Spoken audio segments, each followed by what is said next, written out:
ගෙදරක තාත්තා කෙනෙක් කියන්නේ කොහොමද දන්නවද?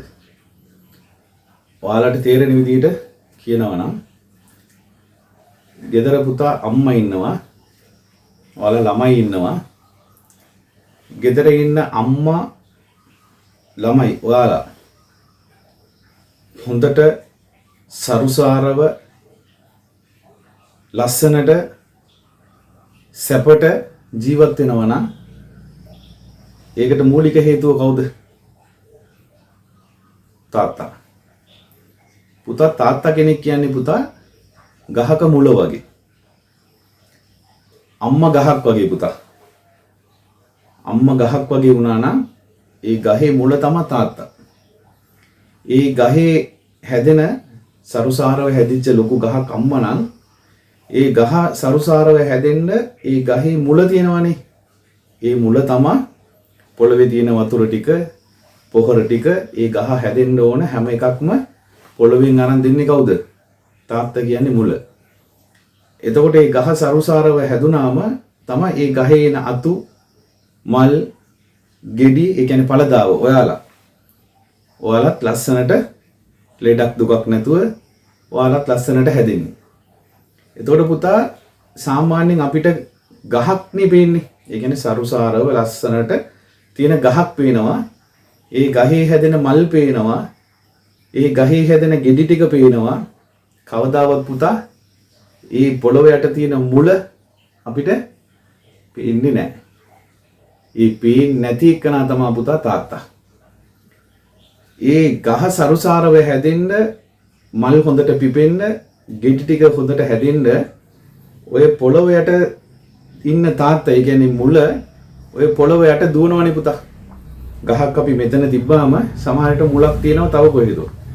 එතකොට ඔය පොළොව යට හැම තැනකම ඔය මුල් දුවන්න ඕනේ. ඒ ගහ සරුසාරව හැදෙන්න ඔය පොළොව යට ඔය මුල් හොඳට දුවන්න ඕනේනේ. ඔය පොළොව යට පුතා මුල් ටික දුවනකොට තව ගහක මුලක පැටලෙනවා. පොළොව යට තියෙන ගල් වල හැප්පෙනවා. නේ?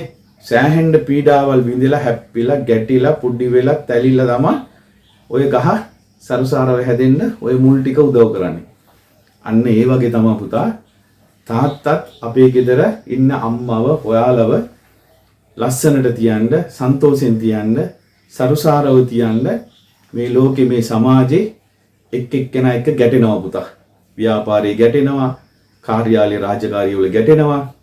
සන්තෝෂෙන් ඉන්න තාත්තලා අඩුයි.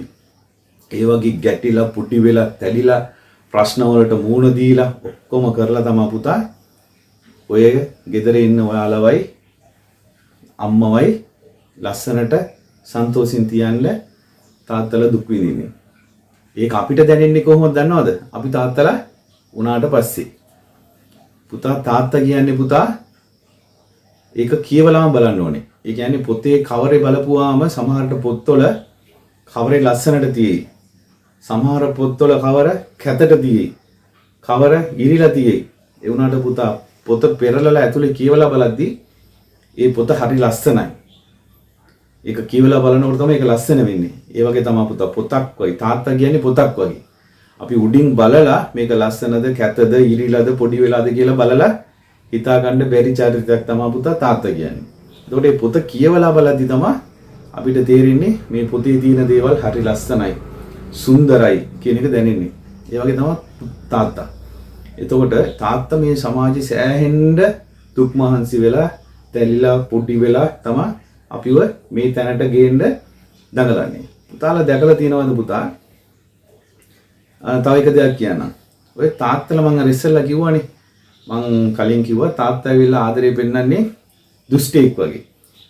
පුතාලා දැන් ඔය ඉන්න ඔක්කොමලා සාමාන්‍යයෙන් ඔය සින්දු අහන කට්ටියනේ. පුතාලා දන්නවද ලංකාවේ තියෙනවා සින්දුවක්. ඔය තාත්තා ගැන කියපු සින්දුවක් තියෙනවා. මොකද්ද? තාත්තා මට ඇනපු ටොක්ක දවාලිතරු පෙනුණා. ඒ අරපු සත්තන් වලින් කන් අඩි මගේ පිරුණා. එදා මට දැනුනේ ඔබ හතුරෙක් වාගේ තාත්තේ. අද මට පෙනෙන්නේ ඔබ දෙවියෙක් වාගේ තාත්තේ. අන්න හරි. තාත්තලා පුතා අපිට බනිනකොට ගහනකොට අපිට තාත්තව පේන්නේ හතුරෙක් වගේ තමයි. තාත්තා හැම වෙලෙම බනිනවා ගහනවා හතුරෙක් වගේ. තාත්තව අපිට ඒ වගේ පේන්න කොච්චර කල් යනවද කිව්වොත් පුතා එක්ක තාත්තා නැති වෙන්න ඕනේ. ඒ කියන්නේ තාත්තා මේ යන්න ඕනේ. එහෙම නැත්නම් අපි තාත්තා කෙනෙක් වෙන්න ඕනේ. එතකොට එහෙම චරිතයක් තමයි පුතා තාත්තා. ඔයාලා දැකලා තියෙනවද පුතා කවදා හරි දැන් මම මේ කියන්නේ අවුරුදුත් ලඟ වෙනවා දැන් අලුත් අවුරුද්දක් ලබන්න තියෙනවනේ තව සතියේක මම නිකන් කියන්නේ. දැන් ඔය ජනවාරි 1 වෙනිදා ආපුවාම ඔය කාර්යාලය වල යන කට්ටිය සාමාන්‍යයෙන් ඔය අලුත්ෙන් ඇඳුම් එහෙම ගන්නවනේ පුතා. ඊට පස්සේ අලුත් අවුරුද්ද එනවා. අලුත් අවුරුද්දේම ඇඳුම් ගන්නවා. පුතාලා දැකලා තියෙනවද? ගෙදර ඉන්න තාත්තා ඔයාලට ඇඳුම් ගන්න නැතුව ඔයාලගේ අම්මට ඇඳුම් ගන්න නැතුව සමහරට ගෙදර අත්තම්මලා ඔය කිරියම්මලා ආච්චිලා එයාලා හිටියෝ එයාලට එහෙම ඇඳුම් ගන්න නැතුව කවදා හරි තාත්තට මුල් තැනක් දීලා තාත්තා ඇඳුම් ගත්තු එකක් ඔයාලා දැකලා තියෙනවද කියන්නකෝ. ආද මට මේ ඇඳුමක් ගෙනාවා කියලා එහෙම තාත්තලා පෙන්නලා එහෙම නැත්තම් ගත්තු එකක් ඔයාලා දැකලා අහලා බලලා එහෙම තියෙනවද? නෑනේ. පුතා කවදාවත්ම තාත්තලා එයාලට මුල් තැන දෙන්නේ නැහැ. ඔයා නිකමට හිතන්නකෝ තාත්තා වැඩ ඇරලා එනවා. නැත්තම් කොහේ හරි ගමනක් ගිහින් එනවා. ගෙදර දැන් ඔයාලා ළමයි හිටියොත් ළමයින්ට මොනවා හරි ගේනවා මිසක් ඒ ගේනවත් එක්ක තාත්තටත් එක්ක එකතු කරලා ගෙනාපු තාත්තලා දැකලා තියෙනවද? ඔයාලා ළමයි දෙන්නේ 3 දෙනෙක් 4 දෙනෙක් හිටියොත් අඩුම තරමේ ටොපියක් ගේනවා වුණත් ඒ ළමයි 4 දෙනෙක් නම් ළමයි 4 දෙනාට ටොපි 4ක් සමහර විට අම්මටත් ටොපියක්. එතකොට එයාට කවදාවත් ටොපියක් ගේනවා දැකලා තියෙනවද? නැහැ. ඔයාලා කනකොට තාත්තා කියලා කෑල්ලක් දුන්නොත් නැත්නම් අම්මා කනකොට කෑල්ලක් දුන්නොත් මිසක් තාත්තා කවදාවත් පුතා ටොපියක් නෙමෙයි ඕනම දෙයක් එයාට කියලා ගන්නෙ නැහැ. ඒ වගේ තමයි ඇඳුමක් ගන්න ඕනත් පුතා සමහර විට ඔයාලගේ අම්මලා බැනලා අනේ ඔයාටත් ඇඳුමක් ගන්නකෝ. තාත්තලා හිතන්නේ පුතා හරි ඔක්කොටම අරන් දීලා අන්තිමේ කීයක් හරි ඉතුරුනොත් මට ගමු. එහෙම හිතන චරිතයක් පුතා. ඒකට තාත්තලාගේ ඔය තියෙන මේ හැඟීම, මේ සංවේදීකම ඔය වයසේ ඉන්න ළමයින්ට පේන්නේ නැහැ. පුතා මම ඔයාලට ඉතාමත් සංවේදී දුක හිතෙන එක මේ ලංකාවේ කියන්නේ වයඹ පළාතේ වෙච්ච සිදුවීමක් කියන ඇත්ත සිදුවීමක්. මම දැනට ටික කාලයකට ඉස්සෙල්ලා කියවපු කතාවක්. මට ඒක ඔයාලට කිව්වොත් හොඳයි කියලා හිතෙනවා. මොකද ඔයාලටත් ඒකෙන් යම්කිසි අත්දැකීමක් හෝ ඔයාලගේ ජීවිතේට මොකක් හරි දෙයක් ගන්න පුළුවන් වෙයි. මොකද අපි දැන් අද කතා කරේ ඔය අම්මලා තාත්තලා ගැන හින්දා. පුතා දැන් ටික කාලයකට ඉස්සෙල්ලා අපේ ලංකාවේ වයඹල් පළාතේ සිදුවීමක් වෙනවා. ඒ සිදුවීම මොකක්ද කියලා කියනවා නම් ඔයාලගේ වයසේ ඉන්න ළමයෙක් ඔය අතිරේක පන්ති යනවනේ. ඒ වගේ අතිරේක පන්ති යනවා. ඒ පන්තියේදී එක එක තරාතිරම් වල ඉන්න ළමයි එයා හඳුනා ගන්නවා. ඒ කියන්නේ යාළු වෙනවා. එතකොට මම කෙටියෙන් කියන්නේ ඒ එක එක තරාතිරමේ ඉන්න ළමයි එයාත් එක්ක යාළු වෙලා දැන් යාළුවෝනේ. එතකොට අපි සාමාන්‍යයෙන් හිතන දේ තමයි අපිත් එක්ක ඉන්න යාළුවෝ ටික ලස්සනට ඇඳලා පැළඳා එහෙම ආවොත් අපි ටිකක් ඒ වගේ එයාලගේ තත්වයට අපිත් ඉන්න ඕනේ කියලා හිතන කට්ටිය අපි අතර ඉන්නවා. ඒ වගේ පුතා මේ ළමයාත් දුවෙක්. මේ ළමයාත් හිතනවා ඒක ඔයාලගේ වයසේ එහෙම හැඟීම් එහෙම ආසාවල් එනවා. ඒක වැරද්දක් නැහැ. ඒ වුණාට පුතා මේකේ අපිට ගන්න පුළුවන් හොඳ ආදර්ශයක් තියෙනවා. හොඳ ආදර්ශයක් නෙමෙයි වැරදි ආදර්ශයක්.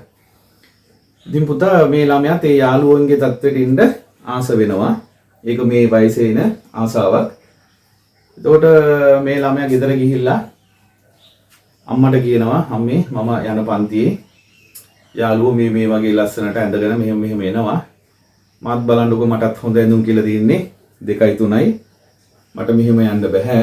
මට අලුතෙන් ඇඳුම් ටිකක් අරන් දෙන්න කියලා එහෙම කියලා ඒ ළමයා ඉදා ඉල්ලන්නේ අර කොණ්ඩේ ගොතලා කොණ්ඩේට දාන ওই බුල් පැකට් තියෙනවනේ පුතා. ඒව ලොකු ගාණක් නැහැ. ওই බුල් පැකට් ඒව එකක් දෙකක් අරන් දෙන්න කියලා තමයි ඉල්ලන්නේ. එතකොට පුතා මේ තාත්තා ඇවිල්ලා දවසින් දවස එදිනෙදා කුලී වැඩ කරන තාත්තා කෙනෙක්. එතකොට එයා එදිනෙදා කුලී වැඩ කරලා හම්බෙන්න ඒ ගාණෙන් එයාට මේ වගේ පොඩි ගාණක් වුණත් අමතරව වියදම් කරන්න අමාරුයි. එතකොට පුතා ඒ තාත්තා ඒ දුවට කියනවා අනේ පුතේ හරි මං අරන් දෙන්නම්. ඔයා දැන් මේ විදිහට යන විදිහට යන්න මං ඔයාලට සල්ලි හම්බුනාම අරන් දෙන්නම් කියලා කියනවා. ඒ වුණාට පුතේ ඒ දුව ඒ ළමයා ඒකට පොඩ්ඩක් හිතාමනාප වෙලා දවසක් මොකද කියන්නේ තාත්තට චුට්ටක් ටිකක් වැරදි විදියට තරහ වෙලා වගේ පොඩ්ඩක් තාත්තට කතා කරනවා. අපිත් එහෙම කියනවානේ. අනේ මොකක්ද අනේ ඔයාලා මේකත් කරන්න බැරිද? මේකත් මට අරන් දෙන්න බැරිද? මම මොනවද ඉල්ලුවේ? අරව ඉල්ලුවාද? මේවා ඉල්ලුවාද? මම රුපියල් 100ක් ඉල්ලුවේ 200ක් ඉල්ලුවේ නේ? එහෙම කියන ළමයි ඉන්නවනේ. ඒ වගේ දෙයක් කියනවා පුතා. කියලා තරහ වෙලා මේ ළමයා ඉදත් පන්තියට යනවා. ගියාම පුතා තමන්ගේ දුව මට මෙහෙම කතා කරානේ. මාව තේරුම් ගත්තේ නෑනේ කියන ඒ දුක තාත්තට තියෙනවා පුතා. තාත්තා එදා ඒකම කල්පනා කර ඉන්නවා. දැන් දුව පන්ති ගියා. දුව පන්ති ගිහිල්ලා ටික වෙලාවකින් අම්මගෙන් දුවත් එක්ක පන්තියේ ඉන්න තව ළමයෙකුට, ඒ කියන්නේ දුවගේ යාළුවෙකුට කෝල් එකක් එනවා පුතේ. කාගේද? මේ ළමයාගේ මේ දුවගේ අම්මගේ. එයාගේ යාළුවාගේ ෆෝන් එකට තමයි කෝල් එක එන්නේ. කෝල් එක ආන්සර් කරපුවාම මේ අම්මා කියනවා අනේ පුතේ අනේ දුවේ මේ අම්මා අපේ ළමයාට ෆෝන් එක චුට්ටක් දෙන්නකෝ කියලා. දැන් දුවට ෆෝන් එක දෙනවා. දුව ෆෝන් එක ගත්ත ගමන් අම්මා එහා පැත්තේ ඉඳලා කතා කරන්නේ නැහැ. අම්මා අඬනවා. අම්මගේ කටින් වචන පිට වෙන්නේ නැහැ. අම්මා අඬනවා. අම්මා කියපු එකම කතාව තමයි දුවේ ඉක්මනට ගෙදර එන්න කියලා. එතකොට දැන් දුව මොකක් හරි දැනගන්නවා මොකක් හරි කරදරයක් වෙලා කියලා. දුව ගෙදර යනකොට ළමයි ගේ ඉස්සරහා සෙනඟ පිරීලා. ගේ ඉස්සරහා සෙනඟ පිරීලා ඉන්නවා. දුව ගෙදර යනකොට අම්මා දුවව බදාගෙන අඬනවා. තාත්තා ජීවිතින් සමු අරගෙන. හේතුව මොකද්ද? ඒ උදේ දුව කතා කරපු ඒ වචන ටික, ඒ දුව කතා කරපු විදිහ තාත්තා කෙනෙක්ට දරා ගන්න බෑ පුතේ. තාත්තා කෙනෙක් මේ ලෝකේ එයාට එන හැම ප්‍රශ්නයක්ම පුතා මුහුණ දෙනවා. සමාජයෙන් එන ප්‍රශ්න අරකද මේකද හැම එකකටම තාත්තා කෙනෙක් ධෛර්යවන්තව මුහුණ දෙනවා පුතේ. ඒ වුණාට එයා ළඟින්ම ආශ්‍රය කරන, එයා මේ හිතේ තියාගෙන ඉන්න අම්මා වෙන්න පුළුවන්, ළමයි වෙන්න පුළුවන්, කවුරු වුණත් එයාගේ ජීවිතේ කැප කරන කොටසක් ඉන්නවනේ. එයාලගෙන් ඒ තාත්තට හෝ අම්මට කාට හරි මේ වගේ වචන ටිකක් පිට වෙනකොට ඒක අහන්න බෑ පුතා. සංවේදී වෙනවා. ඉතින් ළමයි බැනලා ළමයි කෑ ගහලා අඬපු අම්මලා තාත්තලා මේ රටේ කොච්චර ඉන්නවද? නේ? මම හිතලා බලන්න. ඔයාලා කවුරු හරි එහෙම අම්මා තාත්තට බැනලා ඉස්කෝලේ යනකොට, ගමනක් යනකොට, මේ පන්ති යනකොට එහෙම බැනලා කෑ ගහලා එහෙම ආපුවාම එදා ඒ තාත්තට වුණා වගේ දෙයක් අපේ තාත්තලාටත් වෙන්න පුළුවන්. ඒ හින්දා පුතේ ළමයි තාත්තා කියන්නේ අම්මා කියන්නේ ඉතාමත් සංවේදී. ඒ තාත්තා කෙනෙක් කියන්නේ පුතා මං කිව්වා වගේ සමාජයෙන් එන හැම ප්‍රශ්නයකටම මුහුණ දුන්නත් ඔයාලා මෙහෙම දෙයක් කිව්ව ගමන් තාත්තා කෙනෙක්ට ඉවස ගන්න බෑ. ඒ ළමයා ගෙදර එනවා. ඒ ගෙදර කට්ටිය පිරීලා අම්මා දුව බදාගෙන අඬනවා. හේතුව මොකද්ද? දුව උදේ පන්ති යනකොට තාත්තට ඒ කෑ ගහපු විදිය, කතා කරපු විදිය තාත්තට දරා ගන්න ඉවස ගන්න බෑ. තාත්තට හෘදයාබාධයක් හැදිලා ජීවිතයෙන් සමු ගන්නවා. එතකොට පුතේ ඔය දුව, ඔය සම්බන්ධ වෙච්ච දුව එයා මිය යනකම් මේ තාත්තගේ ඒ තාත්තා මිය ගිය ගැන, ඒ තාත්තගේ වෙන්වීම මෙයාට මතක් වෙනවා පුතේ. මොන තත්ත්වයට ගියත් මගේ තාත්තට මෙහෙම දෙයක් වුණේ මං නිසා. ඒ කියන හැඟීම ඇති කරගන්න බෑ පුතේ. ඒකට ඔයාලා තේරුම් ගන්න ඕනේ මේ පන්ති වල අපි ඔයාලා ආපුවාම මෙතන ඉන්න ගුරුවරු ඔයාලට හැම දෙයක්ම කියලා දෙනවා. ඒත් එක්ක යම් කිසි දෙයක් අපි මේ එකතු කරන්නේ ඔයාලගේ ජීවිතේ දැනුම විතරක් මදි පුතේ. පොතපතේ දැනුම විතරක් මදි. ඔයාලා මේ සමාජයේ හොඳ මිනිස්සෙක් වෙන්න ඕනේ නම්, හොඳ පුරවැසියෙක් වෙන්න ඕනේ නම් මේ වගේ හොඳ දේවලුත් අපි හිතවල දාගන්න ඕනේ. ඒ හින්දා තමයි අපි හැම පන්තියකම මේ වගේ දෙයක් ඔයාලට කියලා යවන්නේ. තේරුම් අරගෙන ජීවත් වෙමු පුතේ.